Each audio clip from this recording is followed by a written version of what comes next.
નમસ્કાર દર્શક મિત્રો, ખબર છે .com પરથી હું દ્રષ્ટિ આપ સૌનું સ્વાગત કરું છું. દર્શક મિત્રો, લીલા કોથમીરનો ઉપયોગ આપણે ખૂબ કરતા હોય છે, જેને આપણે ધાણા પણ કહીએ છીએ. હવે આ લીલી કોથમીર આપણે એકવાર ખરીદીને તો લઈ આવીએ છીએ, પરંતુ એ જલ્દીથી બગડી જતી હોય છે. જો તમે નથી ઈચ્છતા કે તમે ખરીદેલી આ લીલા ધાણા અથવા કોથમીર જલ્દીથી બગડી જાય, તો અમુક ઉપાયો કરવા જરૂરી છે. તો ભારતના રસોડાની અંદર તમને લીલા ધાણા અથવા કોથમીર ન જોવા મળે એવું બની જ ન શકે. આ કોથમીરને ખાવાથી એનો સ્વાદ અને સુગંધ જમવાની બદલી જ જશે. હવે દાળ હોય, શાક હોય, સલાડ હોય કે ચટણી, દરેક ડિશમાં તમને ધાણાનો જાદુ તો દેખાશે જ. પરંતુ સમસ્યા ત્યારે છે જ્યારે આપણે એને બજારથી ખરીદી લાવીએ અને એને સાચવી નહીં શકીએ. હવે વરસાદ હોય કે ગરમીની ઋતુ, આપણે આ ધાણાને સાચવીને રાખવું ખૂબ મુશ્કેલ હોય છે. આપણે આ ધાણા વધારે માત્રામાં ખરીદી લીધા, પરંતુ જો એનું ધ્યાન નહીં રાખીએ તો એ જલ્દીથી બગડી જશે અને પૈસા પણ બરબાદ થશે. હવે આવામાં તમે અમુક ઘરેલું ટિપ્સ અથવા ટ્રિક્સને મદદમાં લઈ શકો. તો ઘણા બધા લોકો એવી ભૂલ કરે છે કે આવી કોથમીર ખરીદી લાવે અને તરત જ પાણીથી ધોઈ કાઢે. જોકે આમ કરવાથી કોથમીરની જે ભીનાશ છે એ વધી જશે અને એના જે પાન છે એ જલ્દીથી ખરાબ થઈ જશે.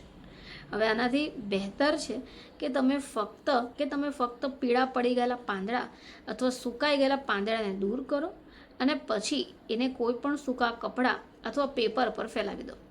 આનાથી શું થશે કે કોથમીરની અંદર જે ભીનાશ હશે એ નીકળી જશે. હવે એ સિવાય સૌથી સરળ અને અસરકારક ઉપાય હોય તો તે છે ટીશ્યુ પેપર. કોથમીરને હળવું સુકાવી કાઢો અને પછી એને ટીશ્યુ પેપરમાં લપેટી કાઢો. હવે આના પછી એને એક એરટાઇટ કન્ટેનરમાં અથવા ઝીપ લોકમાં મૂકી દો. આ રીતથી તમે 7 થી 10 દિવસ સુધી કોથમીરને સારી રાખી શકશો.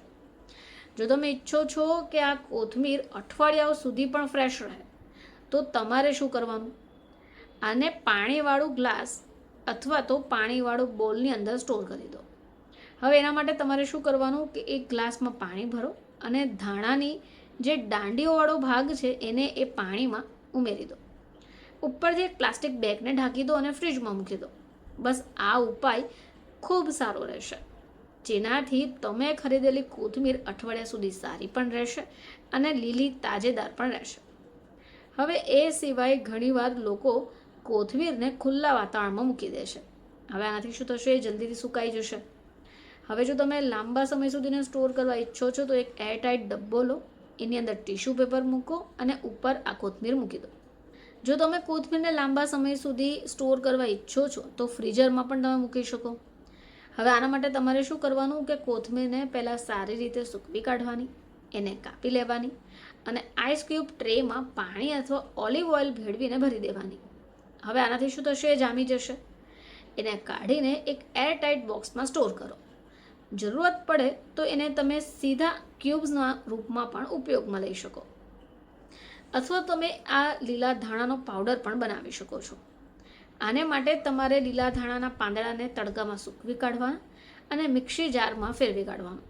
બસ જે ભૂકો બને એને એરટાઇટ કન્ટેનરમાં સ્ટોર કરી દો. તો આવી રીતથી તમે ખરીદેલા ધાણા સારા પણ રહેશે, ઉપયોગમાં પણ આવશે, પૈસા પણ નહીં ખરાબ થાય.